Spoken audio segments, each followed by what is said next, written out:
Thank you, and please do support Positive East. They do fantastic work with all communities in this area, supporting people living with HIV. And for those that don't know, the stigma of HIV costs lives, and the work that Positive East do helps people to address that. So please do. Welcome to the launch of Patient L1. You may know that Patient L1 is part of a trilogy of books with Polari, that I've done with Polari Press.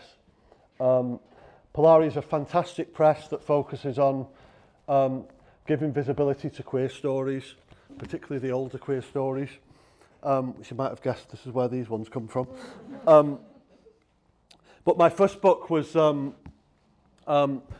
first third of it was about Durham at Linden, who you may not know. He was born in the same hospital as me 6 months before me in the Isle of Man.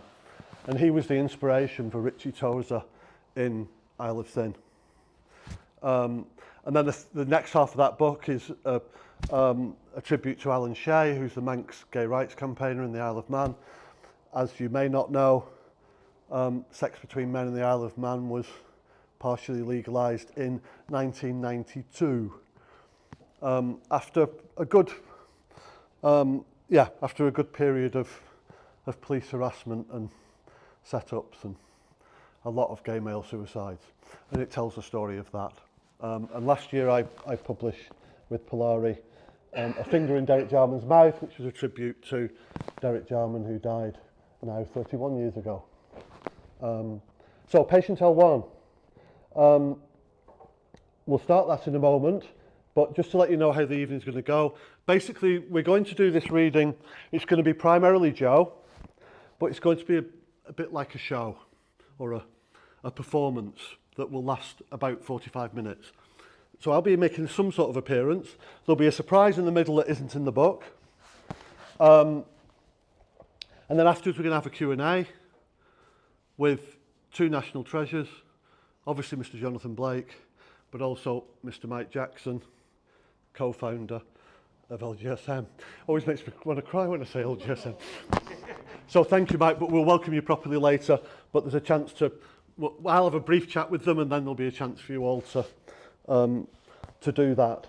So yeah, we'll start with the book. Preface.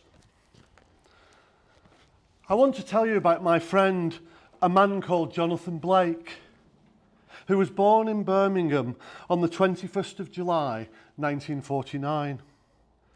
He shared more than half of his life, nearly 39 years, with Nigel Young.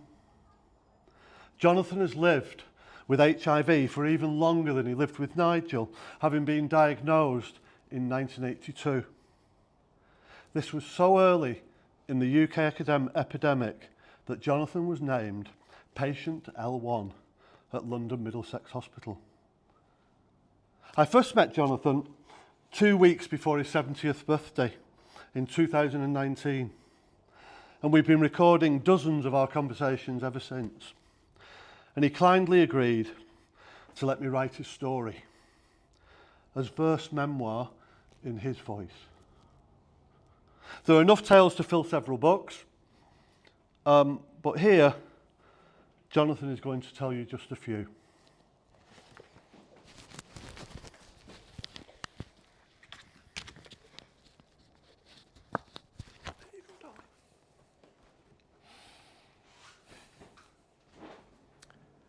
Prologue. Recollections may vary. As this is my memoir, expect words like Jonathan, Blake, nay Goodman, 1949. Expect sex, a lot of it. You think of nothing else, but bottom. Dom is only half of it. Expect drama school, synagogue, cottages, stages. As this is memoir, expect prep school, sucking cock. Expect smells like shit, magnolia, vanilla, lemon drizzle cake, sweat, charcoal, burnt of course. Twisted Hazel, Climbing Hydrangea, Nigel the other half, for half of it.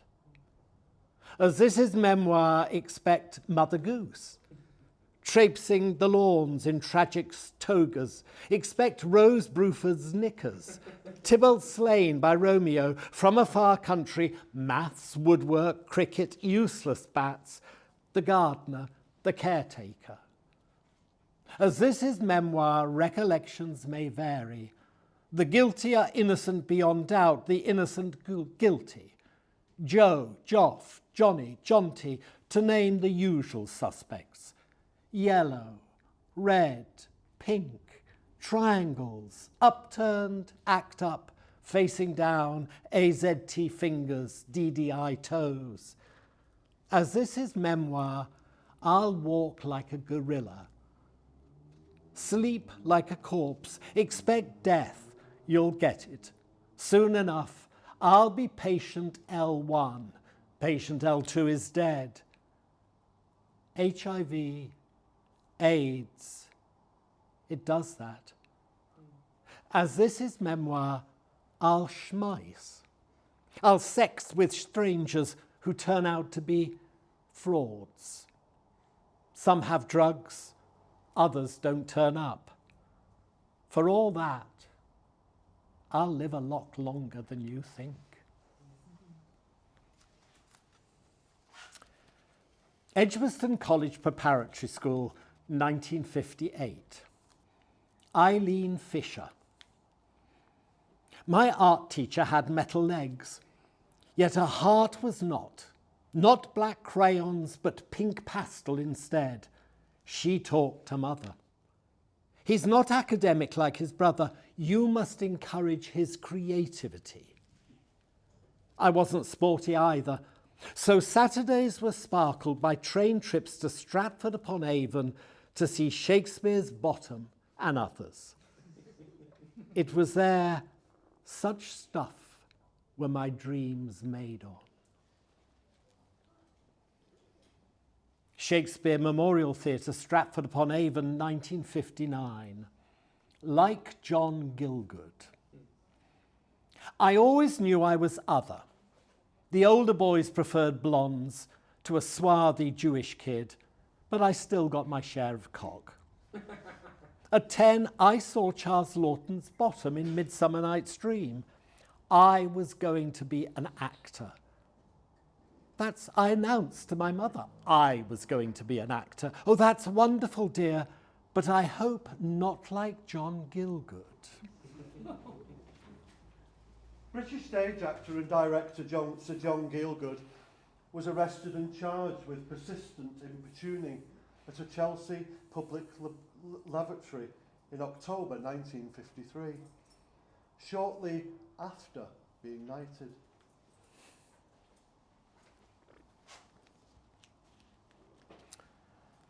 The Rose Bruford College of Speech and Drama. Improvised explosive device. I was never good at improvisation. Perhaps I'm afraid to reveal my face, the hidden. At my drama school audition, invited to be outrageous, I slid across the floor on my back and under the cloth-coloured table, all I could see are Rose Bruford's knickers. As if I need reminding what really stirs my pants. Still, no one can see what I can, and I hope they never will. Derek Jarman's studio, Butler's Wharf, London, SE1, 1979. The trapeze at Butler's Wharf.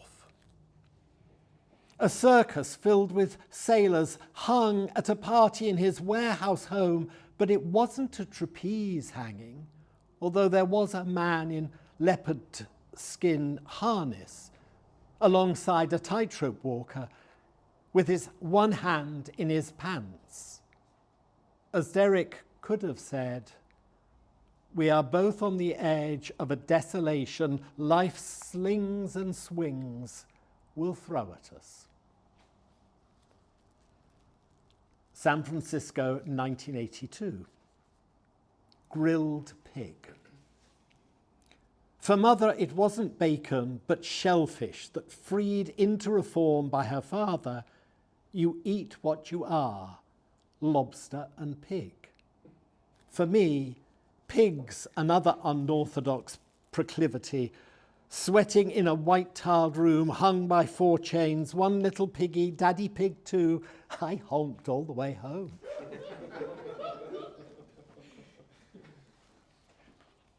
James Pringle House, London Middlesex Hospital, October 1982. You have something. We don't know. It is a problem with no name. So we'll call it persistent lymphadenopathy. You, patient L1. For now, but it won't last. Perhaps 3, 6 or 9 months, and then we'll know the cause and prove the effect. HTLV-3 was first identified on February the 4th, 1983. The results published in Science, May 1983. HTLV-3 was announced as the cause of AIDS on the 23rd of April, 1984.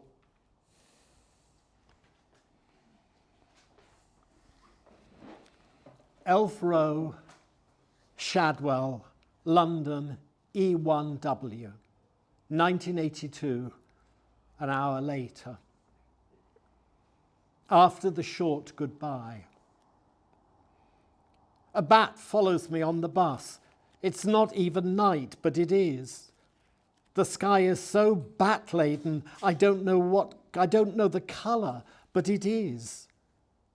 Here I am in my flat, shuffling cards, my groin swelling in an empty bed. I flush my keys wrapped in a sock, hide lollipops under my armpits, mother's vase flown on the carpet. And I am still feeling that bat, flapping at one window, tapping on the spiral steps, the light bulb, a gloomy sun, and then I look at the edge of the bath. A few weeks later, the Roman way. I never left acting. Acting left me. Me alone knew I was going to die soon. Soon I planned to end it all, the Roman way. 3 razor blades lined the bath scroll, 3 just in case mother's voice worried my sweat. Clean up your own mess. My own mess. I have been cleaning it up ever since. The day after. Yesterday. A deathbed came calling, but I wasn't in.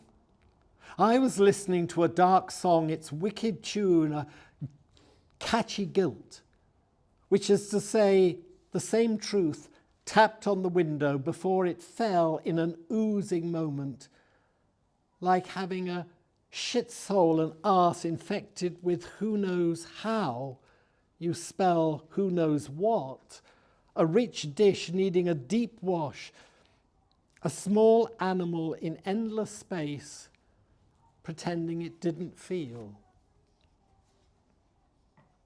Russell Square Tube Station, London, 1st of April 1983. First day out.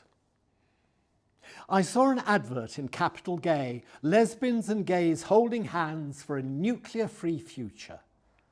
I saw the coach up the road by Gay's the Word and turned back in dread.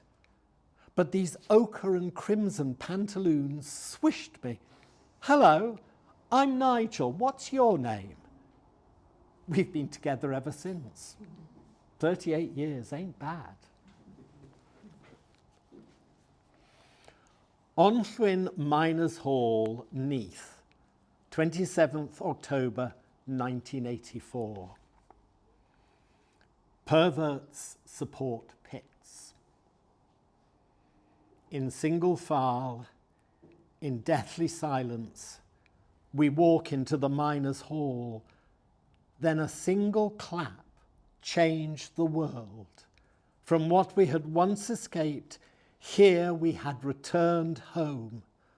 All out, dancing in Julys, sleeping in the valleys, marching in pride, miners and their wives, shoulder to shoulder. They lost their strike, but won our war.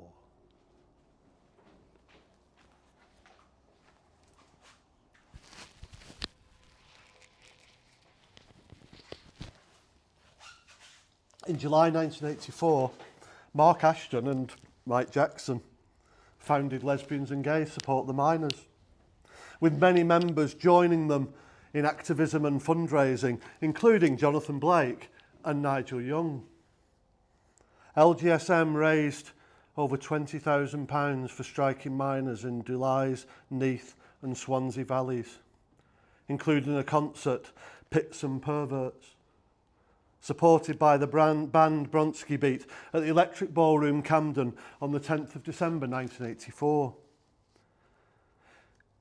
In June 1985, South Wales miners and women-led support groups marched at Pride in London. In October 1985, the Labour Party conference passed a resolution committing the party to support lesbian and gay rights, thanks in part to the block vote of the National Union of Mine Workers.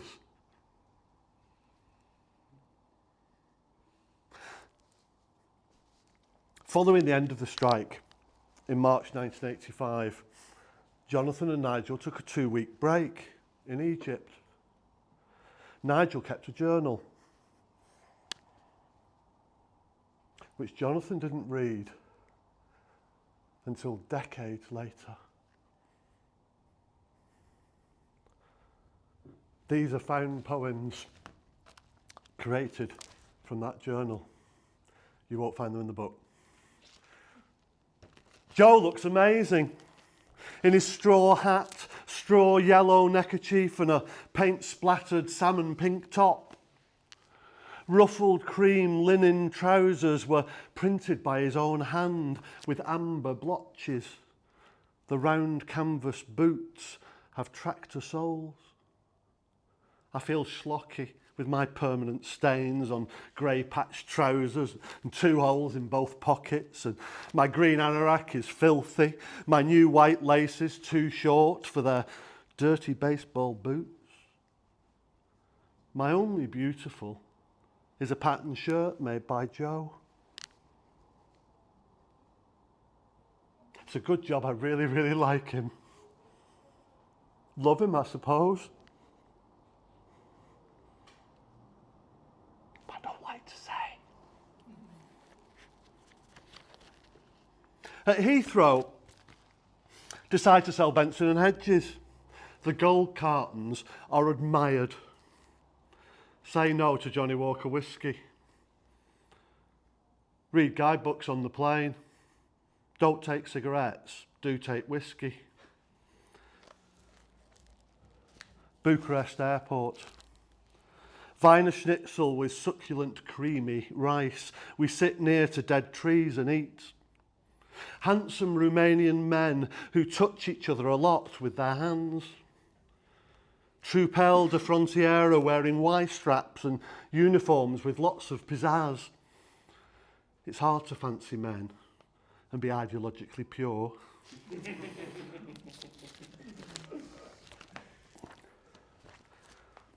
The Everest Hotel, Cairo. Lucky to find an exotically dingy room at 2 a.m, no sheets, wallpaper peeling. The doors fell off the wardrobe when I stepped into the shower. Unfinished, like the railway station and every other building except the mosque minaret and domes with none rubbled tops. Maybe I have the same problem as Egyptian builders. I find it impossible to finish a shirt or trousers, don't iron the seams, cut the basting thread or sew buttons. I'm grateful to snuggle against Joe in our sleeping bags. The next day, we get a new room and pale green sheets. Male sensibilities. Men use the bushes to try on their jeans next to the Opera Square. I prefer men in jalebas than to Egyptian men in denim. On the walk by the metro, 2 women smile at us.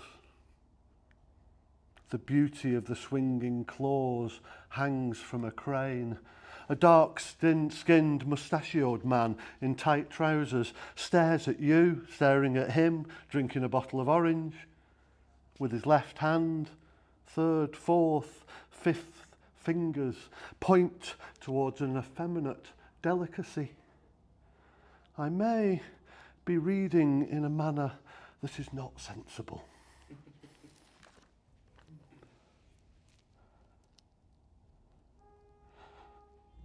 Giza scenes. The sky burns blue to white, palm trees line up like empty bottles, birds scurry into grass, lizards bathe with orange crests. Water wheels are shouldered by women who also carry pans of water and lead asses with full barrels. Men sit around chewing. 3 soldiers loll about in tight woolen trousers. In shadows, they look cool. We watch all of this from a camel and a donkey. Eyelashes flutter like lilac petals with a deeper lilac centre. Luxor looking. The desert plateau, disappearing as the sun explodes on its facade, my wrinkles in harmony with those on the cliffs. Boys fight using ropes and sticks, swinging at each other, lashing their faces, blood red on dark brown. Men pull them apart. A man spits through his teeth onto clothes he is ironing. Squirt iron, Phil, squirt iron. He smiles at me. A boy uses a rock to fix handlebars on his bike. Smack, smack, smack! A woman in black turns at a good-looking man, but turns again.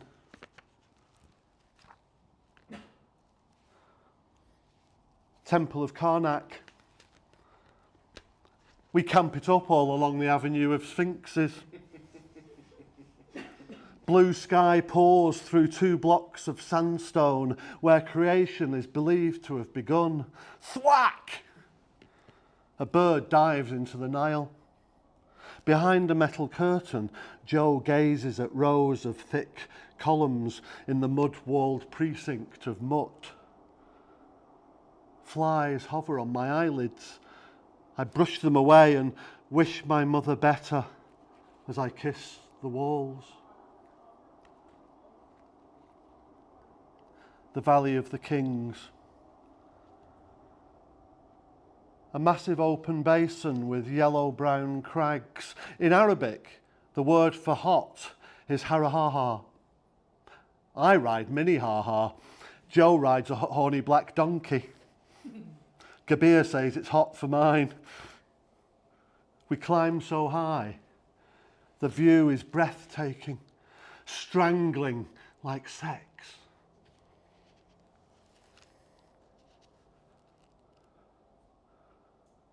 Fuad's felucca. The sun will turn the silver water mauve black. Soon the river will be my bed. My head fills with birds, Joe and I side by side, swaying ever so gently. In the morning, hairs around my belly button dance round my stomach, lapping the sides. The felucca hardly moves. By the bulrushes there sits a crocodile. History slips away. The beach is 1 foot wide, water shallow beneath. Joe jumps and squeals. I sit on the edge. The boatman pushes me in and I squeal too. This radiant bubble won't burst tonight.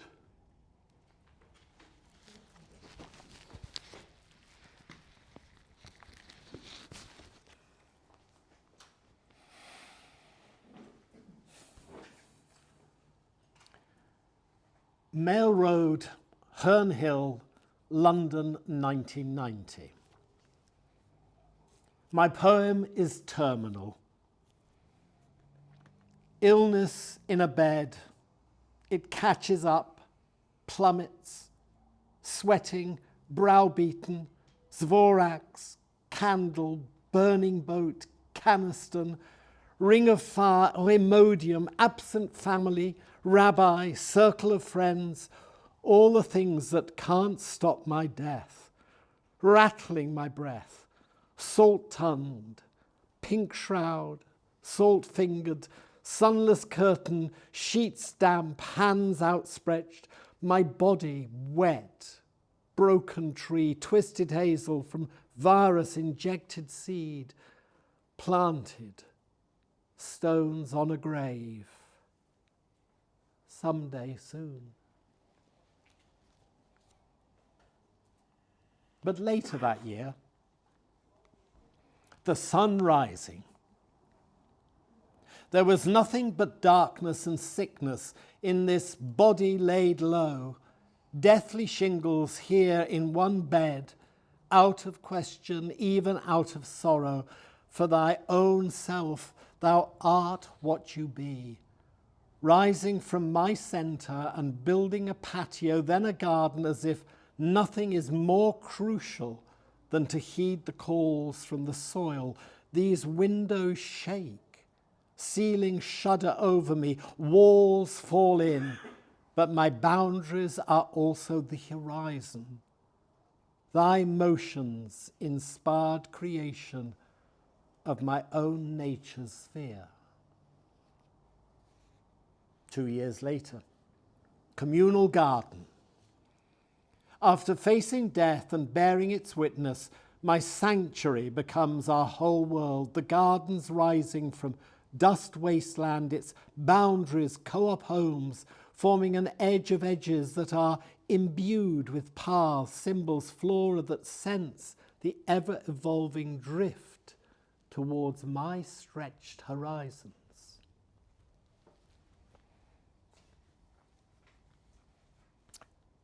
One of my acting roles was in the internet series The Grass is Always Greener. Oh, have I? Oh, I have.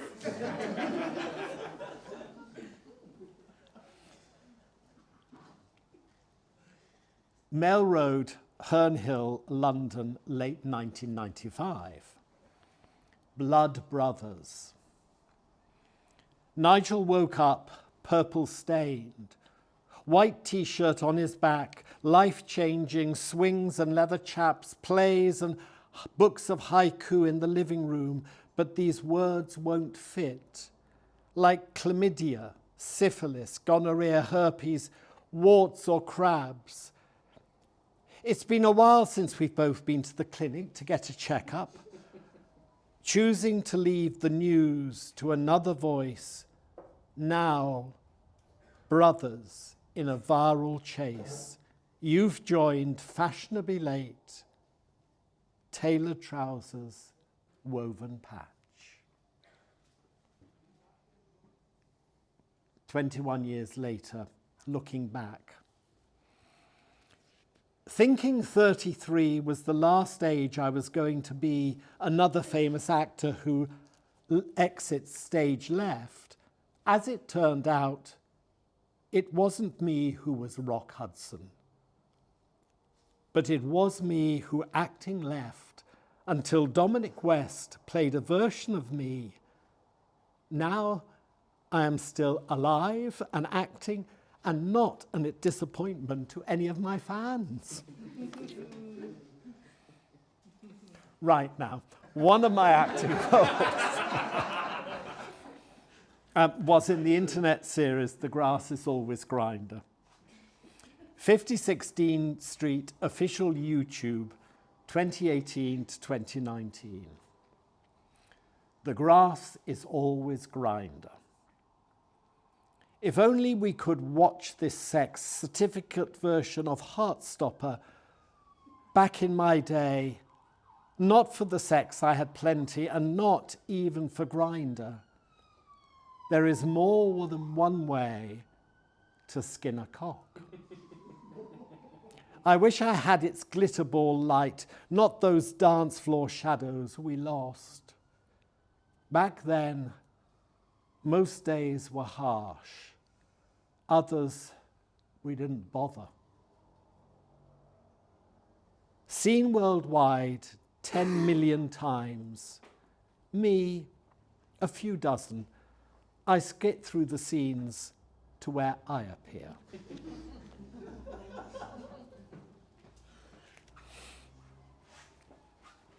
Mill Road, Herne Hill, London.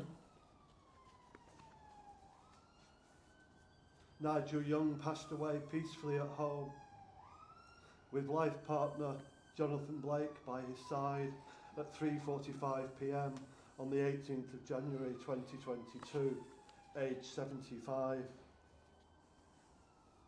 Nigel Young, 21st of June 1946 to the 18th of January 2022. Gay political activist, socialist, poet, playwright, mensch.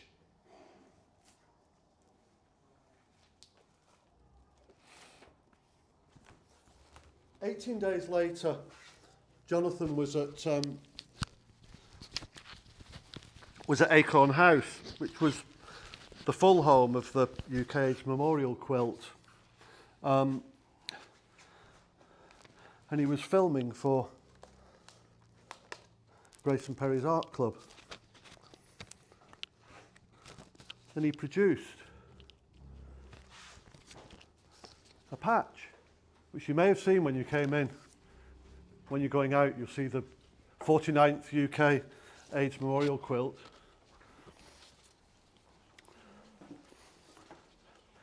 The final version of this has a haiku book sticking out of it, which you'll see downstairs.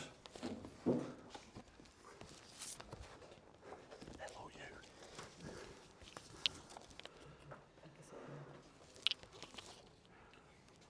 Nigel was a massive fan of haiku. In fact, he wrote tons and tons of them.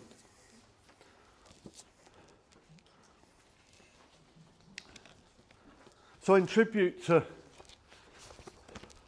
Nigel, I wrote what's called an ekphrastic poem. Ekphrastic poem is a poem that is in praise of or inspired by a piece of art, which is what you have in your hand. And I decided to do this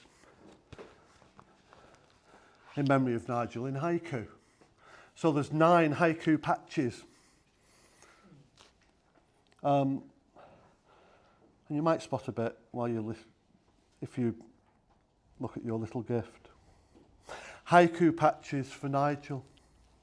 Fashioned quilt, for now his raging sun settles down in that emerald flash. Jewelled cock and balls, pert-nippled ghostly angel, leather-strapped shadows, golden herringbone, tailored by love with brown cloth, 2-piece all those years. Make play with autumn, the haiku stuffed pocketbook, leaves fallen in 3s, those impish trousers in every natural shade and pink-spangled tails, those 2 tapestries you threaded in Morley's looms, woven right with left-winged politics and pride-glowing LGSM. Enamelled partners, braided together. One life saved and both lives lived, remembered for now. Grief cannot be filled, only stitched up with symbols, cloaked in happy snow.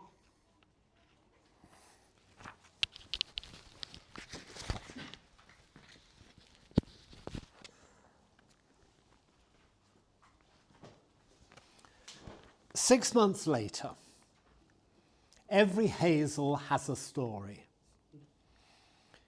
In 1863, the curious curled and twisted hazel was discovered in a Forchester hedgerow. Its corkscrew branches bear heart-shaped leaves, mid-green and toothed, also slightly distorted. Being both male and female, the male flopping yellow catkins turns into the cobnut with a short papery casing where the nut protrudes. The female flowers into the filbert husk, which is long and covers the nut. Both are sweet and tasty. Nigel and I planted one in the Co-op garden in April 1989, and now it towers over me, unlike Nigel.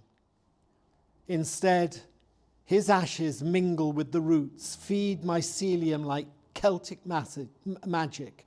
He talks to the magnolia tree as I do. The row of willow, hawthorn and hazel is calling out to be hand-woven like Nigel did, weaving the texts of his plays, performing them in the living room next door, nurturing my contorted spirit. 1 year later, survivor's guilt, an apparent obligation like double douche, to feel it's only polite like swallowing cum. What are the chances with bareback sex of ever being born? 1 in 400 trillion. Being born gay, a gay man, 1 in 10 quadrillion. Now, it's very fortunate to live 75 years, to survive for 42, like snowdrops bloom in winter. King's College Hospital, London, SE5, spring 2024. I want to leave my body for science. Not my corneas that hover in brown clouds, or the motor cortex cranking my survival seesaws, nor my atrium's triple detour of Bibles, feathers and forget-me-nots, but my virus-cheating liver, the purpleless skin, bone marrow and adenoids, a snuffleless nose, my thymus overperforming with flying T-cell receptors. But no one will be interested, my consultant says. I don't know how you aren't dead.